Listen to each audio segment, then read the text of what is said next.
It can be argued that many of the minor antagonists in JoJo don't have a great purpose, which is why some people may have a problem with a lot of the fights in the parts where stand powers are introduced. Ultimately, I don't think this necessarily makes the fights any worse, as they are still bloody entertaining, but I can see that perhaps when it comes to plot progression that they may make the parts suffer when compared to, say, Part 1 and 2, where each fight had a big impact because of the smaller cast. Despite the problems people may have though, I think there's very little cause for complaint when looking at the True Man's World arc. When we think of cowboys, one of the first things that comes to our mind is the awesome duels we see in so many movies with similar inspiration, so this fight is pretty hyped to finally get to see one of the most recognisable tropes you can get.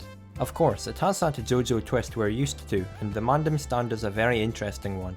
The fact that it has a manual rewind adds a whole new layer of strategy when Gyro is looking at his possible options throughout the battle. It also kept the battle intense right till the very end, since Gyro's damage kept being negated, but you could see progress being made as he figures out the ideal way to win. Of course, the fight is also a battle of words just as it is physical. Ringo was dueling for his own personal interest, and after the duel wasn't even out to kill the cast. As a result, he instantly stands out as a different character to what we're used to, and that is further cemented with his backstory. It's quite amazing just how much we're able to learn about this character in the short time he's in the story, and we get a clear understanding of his resolve, philosophy, and morals.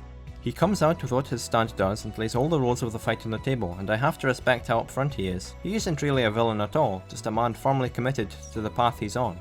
The entire fight also has real growth from Gyro, which is why it is as significant as it is. Throughout the part to this point, it's safe to say that Gyro has been teaching Johnny a lot, as he's a bit inexperienced. It makes a nice change to see Gyro having to adopt his friend's dark determination to truly push himself to beat his foe. His resolve is steeled, and he gets a clearer understanding of why he's in the race, removing all doubt from his mind. It's great to see him push away his family traditions to do what he thinks right. When Gyro has his goals clear, when he slams into Ringo's house, it's one of the most intense fights of the series. Over and over, the two just keep hitting each other until Gyro finally gets an edge and the duel's won. Right until the very end, Ringo was a fascinating character, as even when it was over, he still held true to his beliefs, going down his path as he aimed his gun at Gyro. When we read his haunting speech, there's a lot of ways to interpret it.